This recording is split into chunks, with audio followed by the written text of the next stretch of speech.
Mas, Apa nih? Eh, Okta, oh ya, silakan.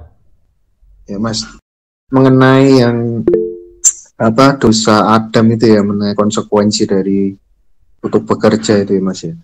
Eh itu juga berkaitan dengan apa namanya ya. Misalnya kita kesulitan dalam memahami sesuatu gitu Mas. Misalnya Iya, kita mempelajari sesuatu, ya itu memang sesuatu itu memang berhubungan untuk meningkatkan kinerja kita. Nah, iya, itu seolah-olah tuh kayak ada suatu penghalang. tembok yang terhubung itu yang susah ditembus itu. Iya, Nah, itu faktor alamiah juga atau memang itu termasuk dari konsekuensi dosa-dosa induk yang belum kita akui gitu, Mas. iya. Eh, Gampangnya tuh bukan sih gampangnya tuh sangat sulit memahami sesuatu gitu ya. ya, Itulah tidak apa-apa nyebut kita oh, tidak pelajari apa-apa. kita ya itulah cara kasarnya gitulah. Kita memahami sesuatu kok kayaknya susah banget gitu loh. Padahal ya kalau kita tiap hari belajar ya harusnya cepat jadinya jadi lama gitu. Bahkan ada yang nggak mudeng-mudeng gitu. Nah hal-hal Iya, kayak gitu tuh penyebabnya apa alamiah kah ataukah memang setan yang berusaha untuk udah masuk ke dalam pikiran kita atau gimana teman? ya. Saya memahaminya begini. Ini rata-rata ya, rata-rata orang itu tidaklah idiot. Ini saya harus nyebut idiot gitu karena standar itu kata-kata resmi di ilmu pengetahuan. Jadi ada skor namanya skor IQ ya, skor kecerdasan lah gampangnya. Kita ada banyak skor kecerdasan. Jadi ada orang-orang yang memang disebut idiot.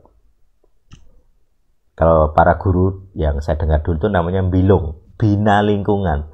Jadi bina lingkungan ini siswa-siswa yang ya kategori non sewu idiot gitu ya. Jadi dari skor-skor misalnya disuruh nulis. Saya punya teman kelas 4 SD tidak bisa nulis huruf sama sekali. Huruf A, jadi disuruh nulis A gitu aja tidak bisa. Kelas 4 SD.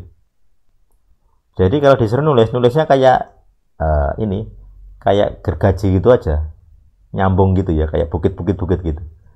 Jadi nggak ada bisa bentuk A, B itu nggak iso sama sekali. Jadi kontrol motorik tangan itu nggak nyambung gitu ya. Dan mungkin dia juga nggak bisa konsep huruf tentang huruf itu aja nggak bisa dia gitu ya. Karena konsep huruf itu kan ini wujud visualnya, ada wakil suara kalau diucapkan itu butuh kecerdasan gitu. Jadi kecerdasan menuliskan huruf itu semua orang, mayoritas orang bisa. Artinya mayoritas orang itu bukan idiot, bukan bina lingkungan. Maka saya memahaminya begini. Kalau orang tidak paham atau sulit memahami, rata-rata itu gangguan roh, gangguan dosa. Misalnya, simpel saja tentang disiplin, ya bukan disiplin ya, sikap ya. Kalau kamu mau belok, itu kan pemahaman umum kan kasih tanda lampu ya, reteng kiri kanan. Itu sudah aturan umum berlaku di saya rasa di semua negara ada aturan itu. Tapi saya sering menjumpai gitu ya. Jadi orang itu kalau mau belok itu malah mendahului gitu. Satu tidak reteng. Kalau orang mau belok kan dia menunggu di depannya biar lewat dulu terus dia belok. Ini enggak. Dia mau belok itu mendahului kendaraan di depannya terus belok. Ini sikap yang tidak cerdas. Karena tidak ngerti resikonya gitu. Saya pernah dia paling kanan ya. Dia paling kanan di jalur paling kanan kan itu searah ya. Terus dia motong jalan semua kendaraan di depannya gitu ya. Dan di kirinya dia motong jalan. Jadi dia dan ini kanan ya. Gini mau belok kiri. Jadi semua kendaraan di depannya harus ngerem gara-gara dia belok motong. Kan harusnya dia kalau ini pakai otak orang normal. Kalau mau belok kiri ya ambil jalur kiri. Itu disiplin di jalan raya. Itu nggak hanya di Indonesia, semua negara juga begitu. Jadi potong jalan itu tidak boleh. Membahayakan. Nah ini berkaitan kecerdasan. Orang-orang itu aslinya tidak bodoh gitu. Idiot itu bukan. Dia bisa berpikir, oh kalau saya motong jalan resikonya saya ditubrak orang. Itu pasti. kecerdasan orang normal bisa memahami. Tapi kenapa orang-orang pada umumnya sulit? Sampai ada istilah slogan gitu, emak-emak itu raja jalanan. Sebenarnya nggak emak-emak juga, tapi memang mayoritas tokoh itu ya emak-emak. Entah dia kesadaran lingkungannya kurang atau gimana nggak tahu, tapi sering gitu. Nah, jadi secara kecerdasan mereka tidak bodoh, mereka bisa memahami.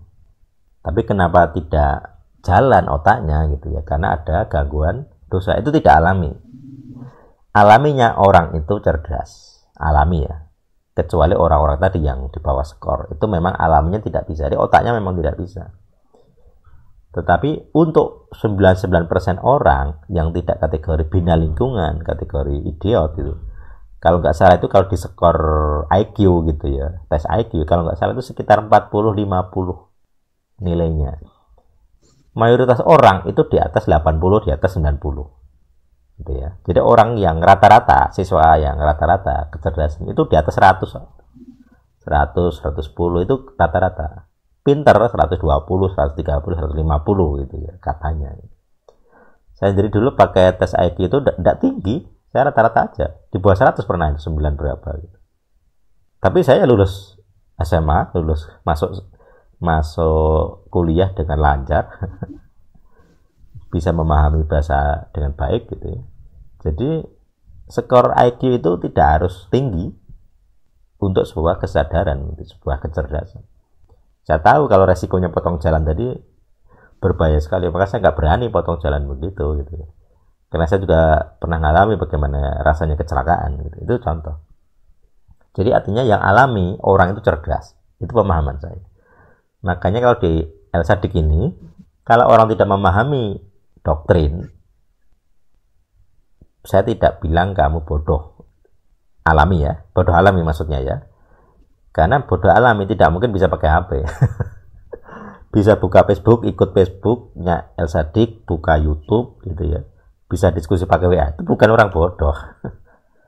Itu alaminya orang cerdas. Kalau sampai nggak paham berarti non alamiah gitu ya. Itu rohaniah gitu. Termasuk dengan belajar gitu. Saya coba memaksa diri beberapa gitu ya, saya coba belajar. Tentu kecerdasan ada batasnya ya. Saya kemarin ikut kursus bahasa Sanskerta gitu ya. Tapi karena kesibukan, terus karena itu belajar hal baru gitu ya, saya nggak sanggup mengikuti tuntas gitu. Sesekali saja saya ikut gitu ya. Saya nggak punya waktu gitu ya, selain karena kesibukan, tapi juga karena hal baru gitu. Ada banyak hal yang ingin saya pelajari gitu. Jadi kalau ada hari di mana saya nggak mendapatkan informasi baru itu kayak merasa bodoh gitu. Jadi ada kebutuhan untuk terus menambah informasi. Gitu. Itu kebutuhan itu. Makanya jangan heran kalau diskusi politik gayeng gitu ya. Kenapa? Karena orang butuh, otaknya butuh hal-hal baru gitu ya, yang menarik. Nah itu kecerdasan. Itu kecerdasan. Orang bodoh nggak bisa begitu. Orang bodoh nggak peduli. Jadi peduli lingkungannya hilang gitu, nggak peduli lingkungan. Nah kalau orang bisa peduli dengan lingkungan normal, itu alamiahnya orang pintar sebenarnya.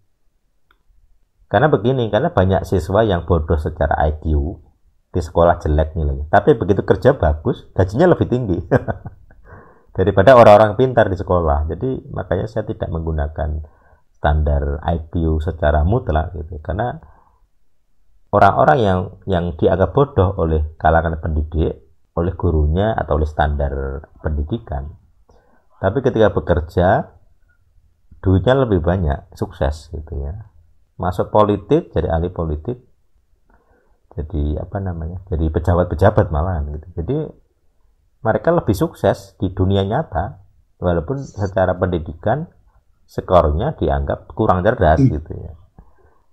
Karena mereka punya kecerdasan lain yang tidak bisa dideteksi, kecerdasan sosial misalnya, kecerdasan verbal, jadi ahli berkata-kata gitu.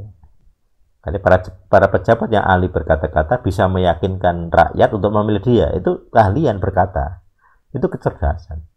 Jadi dia pengendalian massa, punya ilmu propaganda, itu kecerdasan. Gitu. Jadi tergantung tipe kecerdasan. Nah ini tipe kecerdasan. Jadi kalau kamu tipe kecerdasanmu nggak cocok, terus kamu belajar sesuatu yang nggak paham, ya wajar gitu.